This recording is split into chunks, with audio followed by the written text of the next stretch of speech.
friends with the Hannibal family. My sister's married to one of the Hannibal sons. We're good friends with Dave and Renee, so that's how I've been acquainted with you guys in the church. And so they asked me, they were seeking somebody to talk about a certain topic, and asked my husband and I to speak, because it's part of our, our testimony. And he was not available. He had a men's retreat this weekend. So it's just me tonight, and they have somebody else speaking for the guys. But I understand that you guys know the name of the breakout session, but not necessarily the topic. Or did you guess the topic? Yes, but not like a lot. Okay, so the guys are essentially talking about purity. The girls' breakout session is about, as the girl in this situation, about dealing with pornography. And if your boyfriend or your husband has or is looking. If I could just get a general idea of who is married. Okay, so a little chunk of people. I'll tell you a little bit about myself before I go into the whole talk. I'm Jessie. I've been married for 9 years next month. I have 3 children, 5, 6, and 7. They're a ton of fun. My husband and I are now in the process of adopting from Uganda, and so that's been a wild ride, and we're just kind of now, it's like waiting for a heart transplant or something. You're just like, we're on the list and waiting for that phone call. So that's kind of where we're at right now.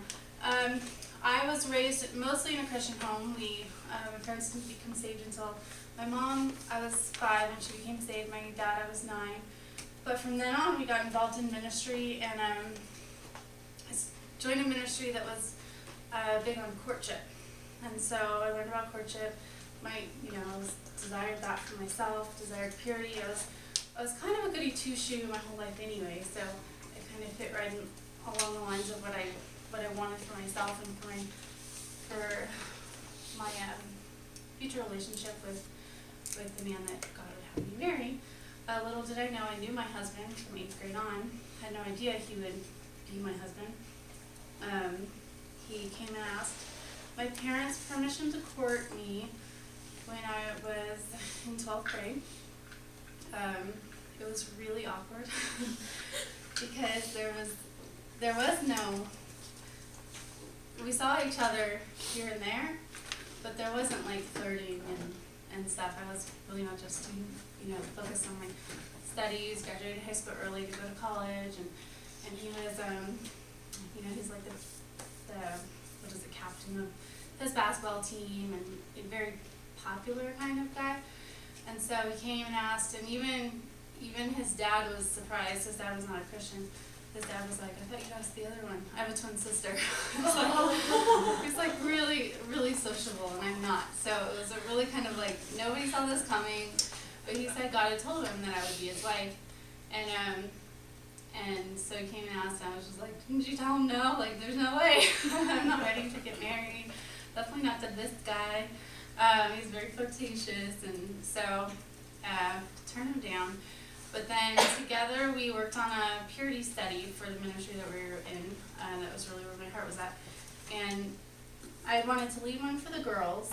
Sorry, I'm going through this so fast. And the director of our ministry said, well, if you're going to do it for the girls, we've got to do it for the guys, and asked him to lead it. And so we had to meet every week because I had curriculum and he didn't. So we had to write something for him that paralleled what the girls were learning. And it was through that time I saw his heart, and I saw, that he could be a spiritual leader for me.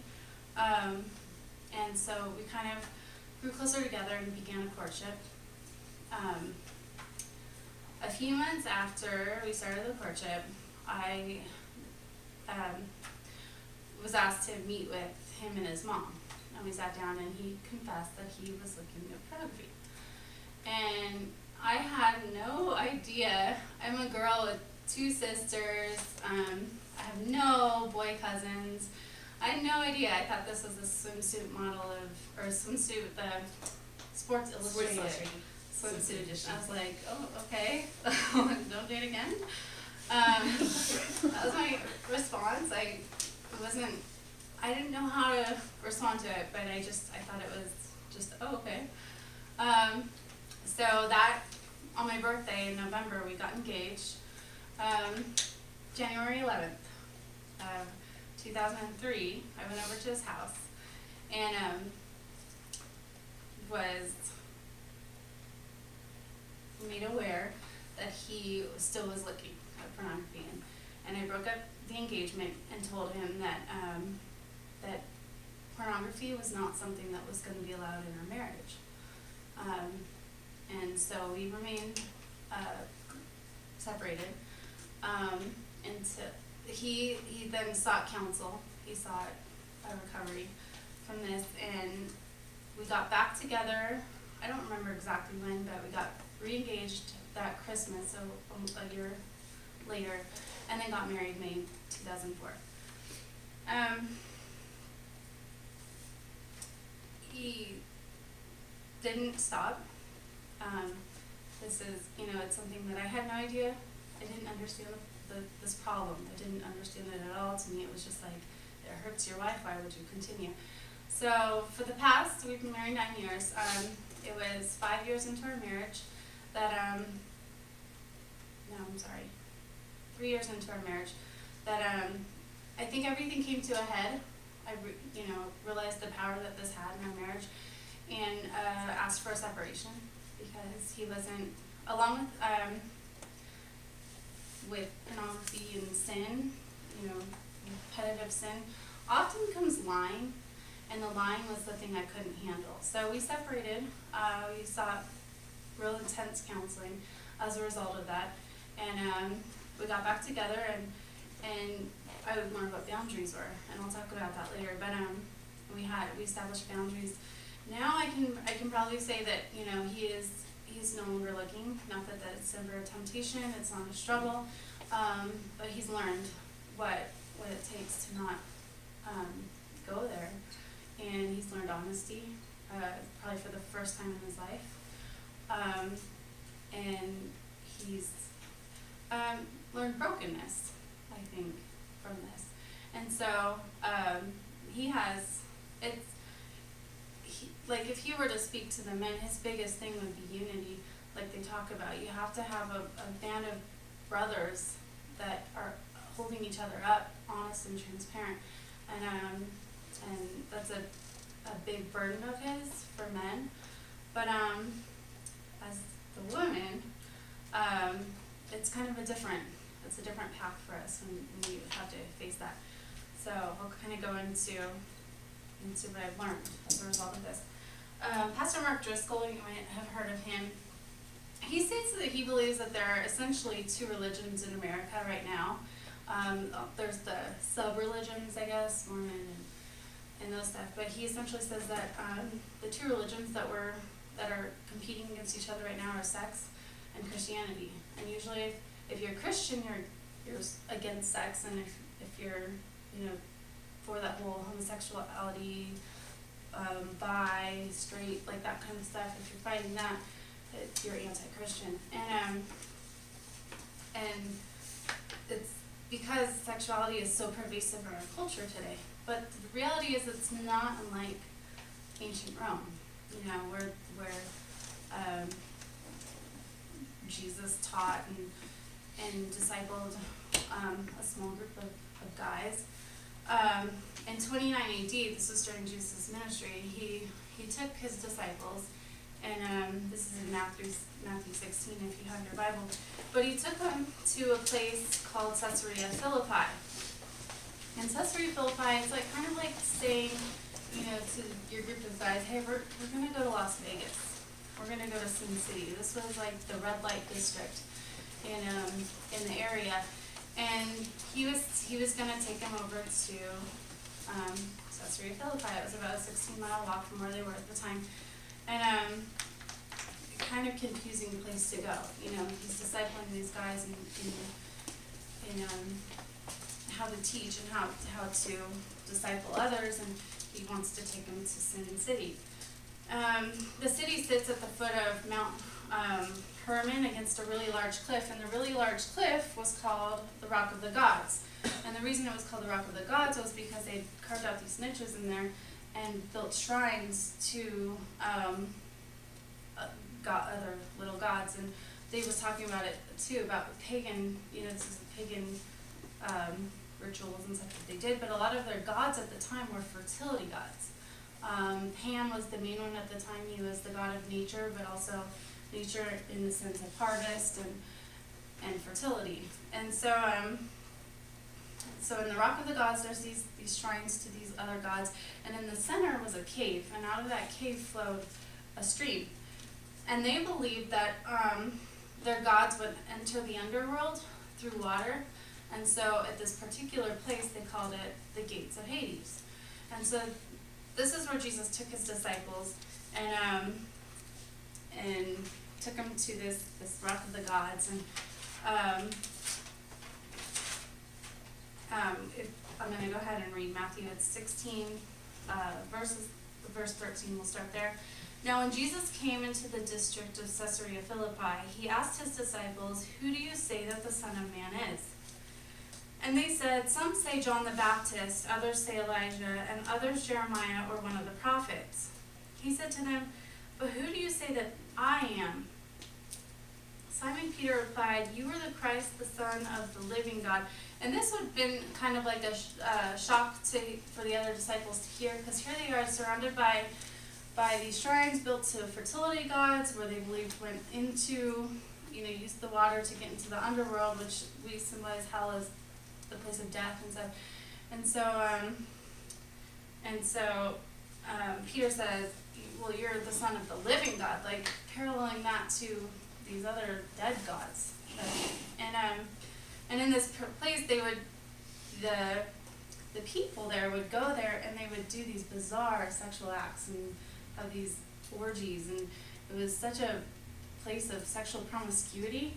And the goal of doing that was to entice their gods to come back out of the underworld and to please the gods. And so Peter stops and says, "You are the Christ, the Son of the living God." And Jesus answered him, "Blessed are you, Simon Bar-Jonah, for flesh and blood has not revealed this to you, but my Father who is in heaven. And I tell you, you are Peter," and the Peter there is Petros, it means little rock. And he says, "But on this rock," and that word for rock, he says Petra, means a big rock. And, it could mean, we don't know exactly if he's referring to himself or he's referring to this huge rock of the gods where these other gods were. He says, "And on this rock I will build my church, and the gates of Hades shall not prevail against it." And I thought that was a really cool picture, because he's standing there right in front of what they refer to as the gates of Hades, where, goodness knows what happened. And he's saying that on this rock I will build my church, and these gates of Hades, where all these other gods are supposed to come through, will not prevail against it. And I thought that was encouraging, honestly, as a wife and a woman who has been exposed to the damages of pornography, to read that Jesus would take a group of young men to this place, Las Vegas, stand at the worst place and say that, that this place will not prevail, that it will not prevail against my work, that my church will still be built and it will be stronger. It reminds me of one of my favorite verses, John 16:33, which you guys might be aware of, is, in this world you will have trouble, but take heart, I have overcome the world. And so even at the worst times where, it's hard to think that, how can a man even be a Christian when he's surrounded by all this stuff and be exposed to it? And how can he maintain that? Well, God's made that possible.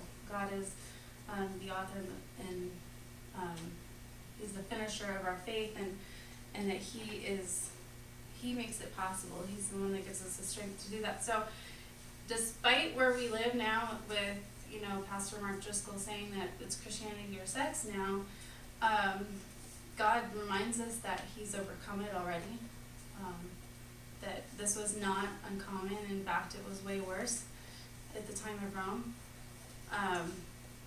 And so that's just kind of a little reminder of hope for you guys.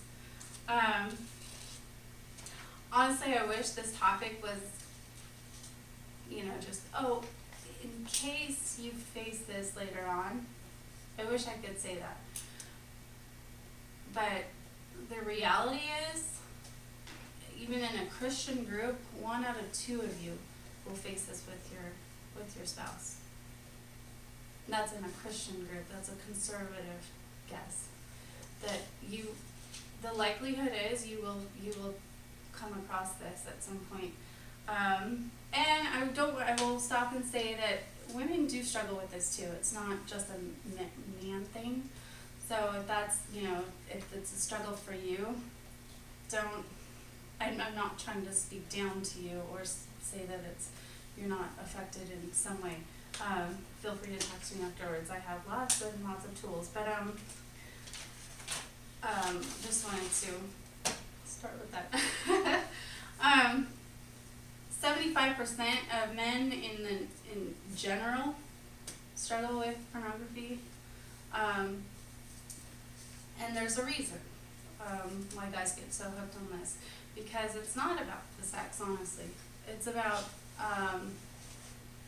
the brain. We naturally have pleasure senses or reward system going on in our brain.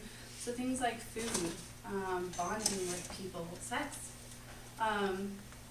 provide it. It's dopamine. It's a dopamine release. It's a chemical release. And some of you guys might be like neuroscience majors and completely understand this, but there's a release of a pleasure chemical in your brain, and it happens when I had children, I was nursing them. It happens when you're nursing. It happens when you give birth. There's a huge shock of it because it's a natural, normal process. Where it went wrong and why pornography is so addictive to guys is because it's an extreme form of it. And there's other things that mirror it, like fast food or like sugars and stuff is a problem. Drugs, when take drugs, extreme alcohol use, and pornography. What that does is it triggers a binge mechanism that is not bad I'm not an evolutionist, but in the natural evolutionary form of it, it was, an animal goes out after winter, is starving, gets the adrenaline rush from the hunt, takes down an animal, and then they come and they eat tons of it. They binge on it because that's natural, and they need that to survive. We don't need that. We don't need that anymore. We've got plenty in America. But the binge mechanism causes an accumulation of delta phos B, which is not normal in the brain, and but the accumulation causes the addiction. It alters the brain, physically alters the brain, and creates a craving of the same. And so you want more, and you want more, and you want more, because you want that same huge rush. A study was done in 1979. A study was done by 2 sociologists. It was a 6-week study, and they took 80 college students, and they split them up, and there was a control group, and there was a moderate group, and then there was an extreme group. And for the extreme group, they showed them every week. They showed them 6 short, explicit clips of pornography, and it totaled to like a 48 minutes a week that they were exposed to. And after the 6 weeks, they were given an article to read about a rapist that had committed a crime, and they were asked to delegate a punishment for the rapist. And the control group said, okay, that guy needs 95 months of prison. The extreme group said 50 months, about half of the amount of time. The extreme group was also, they asked a lot of questions, but want to have daughters. They wanted sons instead. And the study was deemed so damaging and the effects so long lasting that the university's ethics board banned any similar study in the future. They said, you can't do this anymore because it's harming the kids, it's harming the students. But the kicker is that this was in 1979 when we did not have internet pornography what we do today. And so the average pornography user, the looker today, views the same amount and much more explicit stuff. So if they said that you can't do any more studies like this because of how damaging it is to a group of students back then who didn't even have the access that we have today, it's kind of telling how damaging it is today for the people who have exposure to it. So in summary, porn is not healthy, and it's not normal, even though all guys look, and it's good for learning and whatever the excuses they want to come up with for why it should be acceptable, it shouldn't be. So with all that said, my husband texted me. Love you. Okay. I don't know, and I won't ask. You're more than welcome. I'm not ashamed to talk about this topic. It's, so I don't know if you guys have faced this yet, but when I was the first of anybody I knew that had experienced this. My dad, it was not an issue for him, and it's not for a lot of the older guys because they grew up with the magazines, and magazines are very different than internet pornography. And we got our first computer when I was 12, and we got internet like not too long after that, but internet's not been around that long comparatively. So it's most damaging, I guess, for guys who are coming up in the age of the internet and who are being exposed to it at a very young age because they're utilizing computers at a young age, and it's virtually unavoidable. So when I faced this, I had nowhere to go. There was no women's group. There was nobody out there. I had to scour the internet, and I found an online forum to talk to other women about this. And I felt so lonely. Finally, a women's group did start at a local church, and I started going to that and learned a lot. I got a lot of support, but through that, because my friends saw me go there, I can tell you that every single one of my closest friends, and I'm talking 10, 15 women, have come to me because they found their husbands looking. So it taught me that I was not alone. But the things that I struggled with mentally, I have naturally, I don't know exactly, I naturally have somewhat low self-esteem. And so it was a really, really hard battle for me to learn and accept that it was not my fault. And so that's probably the first thing I have to say is if you face this, if this is something that you come across in the future, the first thing you need to tell yourself is it's not my fault. It's not because you weren't pretty enough. It's not because you didn't do enough. It's not because you didn't try or you didn't protect or you didn't talk or there's nothing you can do that fixes this problem. So it's not you. You can't cure him. You can't there's nothing that you as a woman can do to cure your man. That doesn't mean that there's no hope either. My husband was exposed to it as a child, so he was hooked on it before I even met him, and that's in probably 75, 80% of the case, or 80% of the cases. That's how it started, was as a child.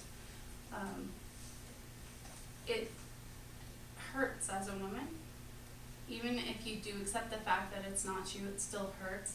Like I hinted at, it's a lonely place to be. It's a very shameful place to be. It's not the same as if you're husband gambles or drinks a little too much or eats too much, or there's a different kind of stigmatism about a pornography issue. And so it's a really lonely and shameful and embarrassing place to be, and it's hard to talk about with other people. And that's why I was telling Dave and Renee, like how happy I was that a church is willing to broach the subject, to talk about it and not to keep it hidden. It's a lot easier and a lot, I guess, a lot less stressful to not ever bring it up, to pretend it's not an issue in the church. But it is an issue in the church. It's probably even a bigger issue in the church because it's so shameful. As far as steps on steps to take for if this issue comes up in your life, this is what I have learned. The first step is you've got to be praying. You've got to learn to get on your knees and just pray for your man, and that includes you singles. Like I said, I knew my husband from 8th grade on, and I had no idea.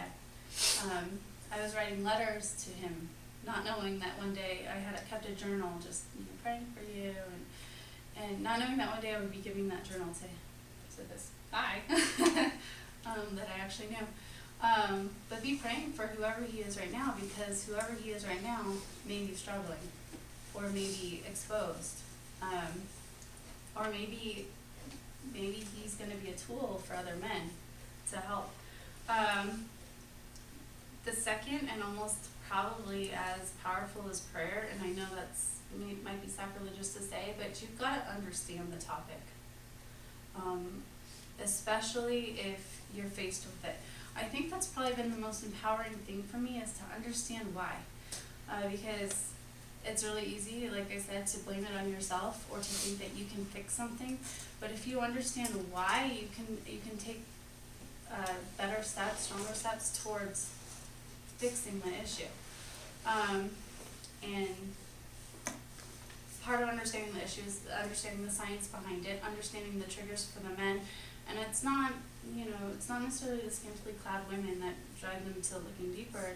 It almost always has to do with a heart issue, like that they're lonely, that they're not connected somehow, or they're depressed, or they're tired, or it's always some other issue for men. So understanding that aspect of it. Be a safe place for men, and that's in all stages. If you're single, just modestly be a safe place for their eyes to go, because they're hopefully, and the guys are in the other room right now, being taught about purity and encouraged towards purity, and one of the topics I assume will be talked about is lust. I've read on enough forums about guys being so frustrated with going to church and not feeling like they've left the world yet. Guys actually do crave a safe place. And so, married or not, be a safe place for their eyes to rest. Dress modestly. When you're married or when you're in a relationship, become somebody that he can trust and that he's safe to, he feels safe talking to. Make honesty an important aspect of your relationship, and don't shy away from the hard topics, even not just pornography, but all the hard stuff that nobody really feels comfortable talking about. Be a wife who is willing and open to talk about it. And safeguard your home even if it's not an issue. I'll talk about that in just a second. And then if you are exposed to this, when you're first exposed to this, my first reaction, like I said, was, oh, don't do it again. My second reaction was to take off my engagement ring and throw it and leave and say, no, we're not getting married. And the times that I've been exposed to it throughout the marriage, anger. There's so much pain behind it that it comes out in anger, disgusting anger. And so I have so many friends who are like, I can never imagine you angry. I get angry, sinfully angry. And it's probably my biggest regret is my husband seeing that come out of me. It's like spewing, it's disgusting. And it's embarrassing to know that I'm capable of it. But I think that that's scary for him. You know, when I thought he was being honest and he wasn't, and my reaction to any honesty was anger, it scares them away from wanting to be honest. And so I had to really look at my heart and look at what my goals were for our marriage, and if I wanted to come out of this with victory, I had to change how I was reacting, because it wasn't just him. Anger was my sin and my crutch, and so I had to learn how not to react in that way. And it doesn't mean I can't be hurt. It doesn't mean that I can't be frustrated. But the kind of anger that I was showing was not the kind of anger that was healing. So we did finally. He finally started. You know, if there was a temptation or an issue, there was one time I came back from somewhere. I had been gone for a couple of days, and he let me know that he had struggled while I was gone. And I just kind of like looked at him, and I my normal reaction is to slap him because he's close, and or to grab something damaging and throw it down, because there's so much, you know, I just have to like have some kind of response or something. So I find something, you know, that would make a really loud sound, or I hit the wall, or do something that was like elicit some kind of a response. And so this time I was like, I looked at him and I just like, thank you for telling me.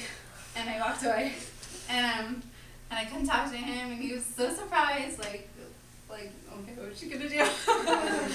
And I came back and I told him that I was really hurt, but I was so happy that he finally told me that. And then happened, a year later, there was another incident, and he told me, and it was not like, these incidences are not what they were, you know, in the past. It was like, I was watching the show, and it was probably something that if you were here, I would have immediately skipped it, and instead I just kind of fast forwarded and didn't, you know, do, you know, I mean, it's like, I don't know, something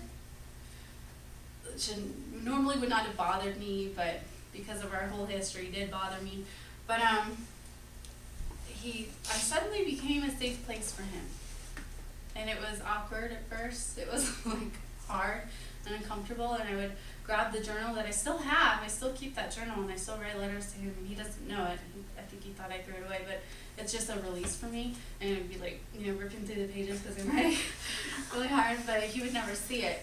And that, my ability to withhold the anger from him and just let him see the raw pain, I guess, has been a very healing place for us to be now. So all that spiel on anger. Proverbs 15:4. I wanted to read that real fast. I'm not at it.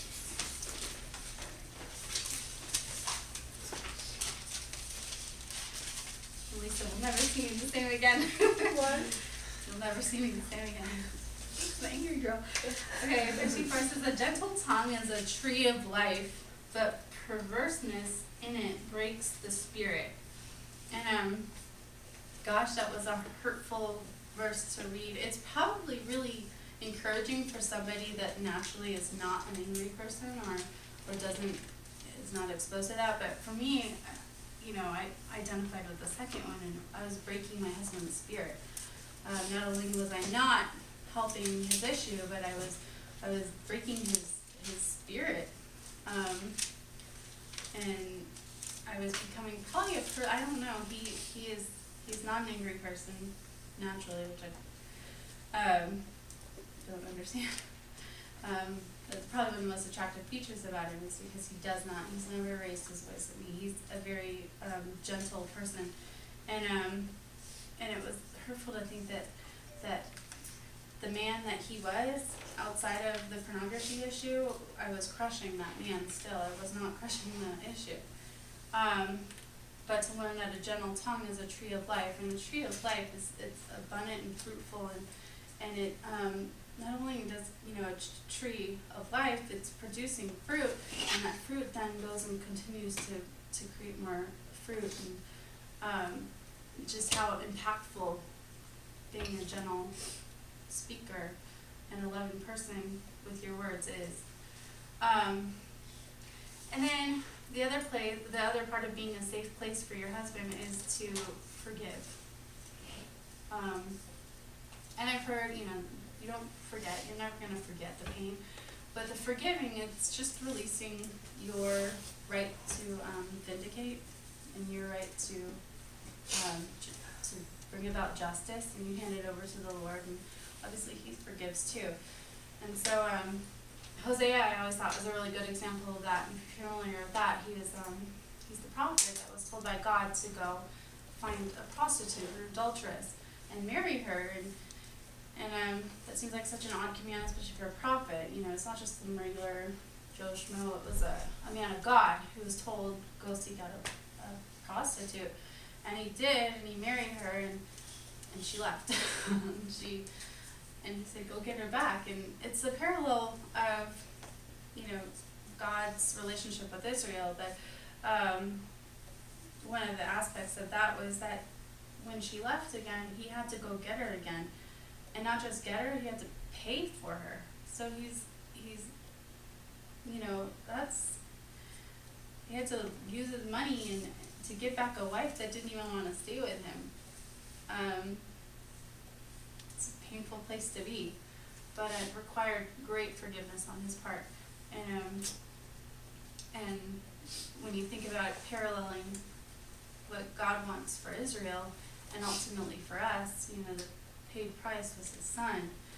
And I have to remember that, you know, that He's willing to go to that extent to forgive somebody who rejects Him regularly. How much, you know, more should I attempt that?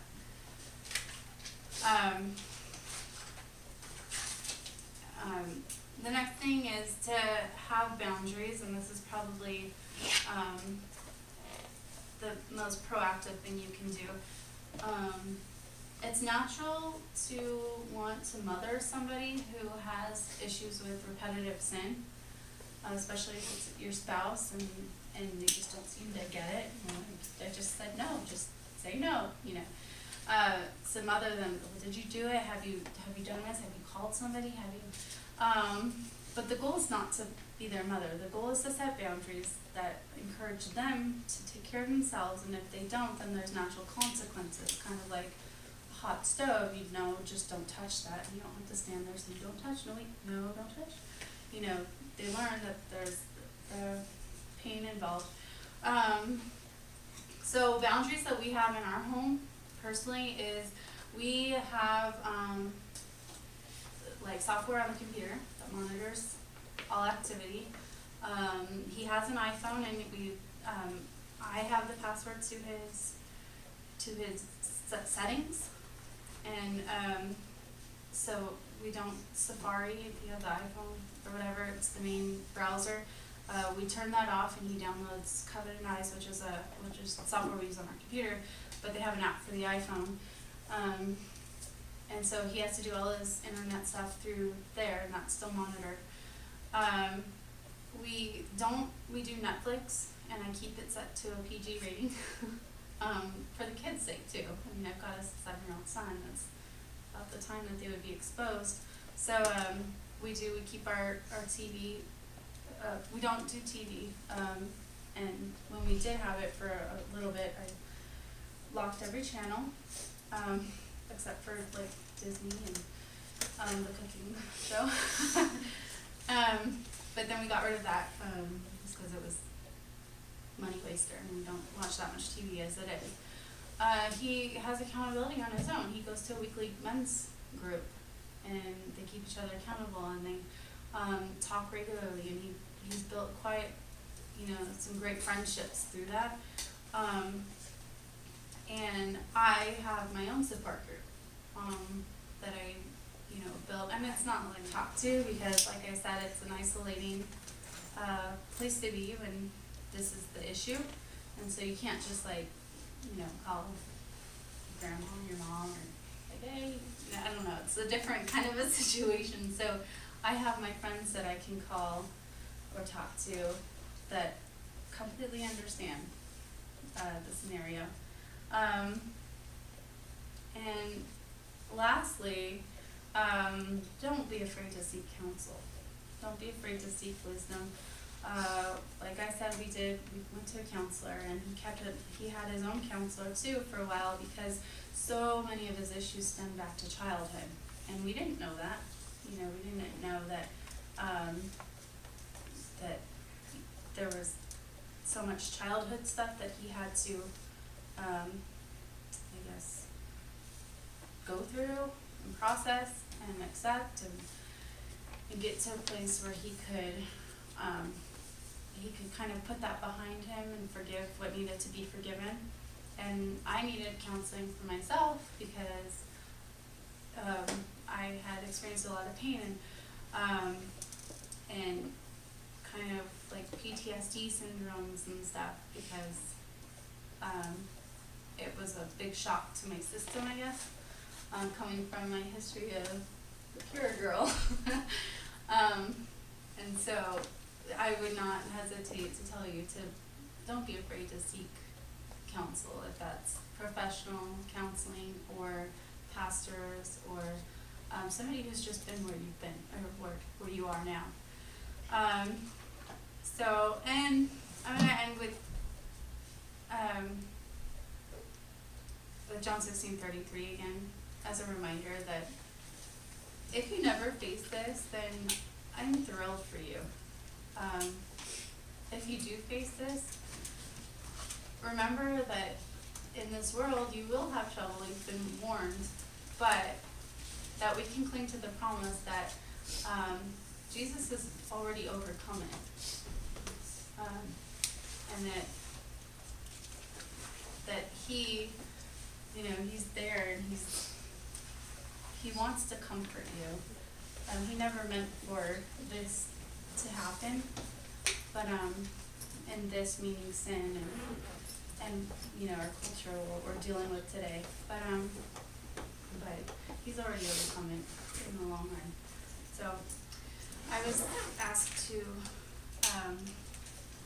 do time for questions. I don't know if this is something that people have questions about, but if you don't have public questions, I'm gonna hang around for the bonfires, and you guys are more than welcome to. And I don't mind giving my email address, my phone number, if you want that also. But I'm gonna go ahead and, well, does anybody have questions?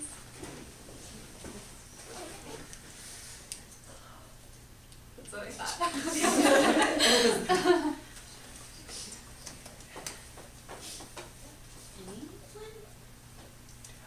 That's totally fine. Okay, I'm gonna go ahead and pray for you, ladies. Father God, I'm just so thankful that that you have already overcome the world, Lord. I'm thankful for the promises that you've laid out for us, God, and just the hope that we have as Christians, that we will get to live in glory with you forever.